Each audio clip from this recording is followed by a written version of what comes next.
আমি তখন ক্লাস শেষে স্কুলে একা বসেছিলাম। সবাই বাড়ি চলে গেছে। হঠাৎ খেয়াল করলাম আমার খাতা ক্লাসরুমে ফেলে এসেছি। খাতা আনতে আবার স্কুলের ভেতরে ঢুকলাম। পুরো স্কুলটা অদ্ভুত নীরব। করিডোর দিয়ে হাঁটতে হাঁটতে হঠাৎ শুনলাম ঠক ঠক ঠক। মনে হলো কেউ আমার পেছনে হাঁটছে। আমি পিছনে তাকালাম কিন্তু কেউ নেই।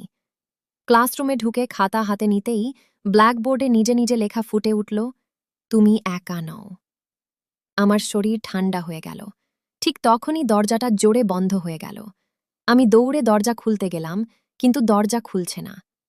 হঠাৎ ক্লাসরুমের শেষ বেঞ্চে সাদা পোশাক পরা একটা ছায়া দেখতে পেলাম। সে ধীরে ধীরে মাথা তুলে আমার দিকে তাকাল। আমি ভয়ে চোখ বন্ধ করে ফেললাম। কিছুক্ষণ পর চোখ খুলে দেখি কেউ নেই। দরজাটাও খোলা। আমি দৌড়ে স্কুল থেকে বেরিয়ে বাড়ি চলে এলাম।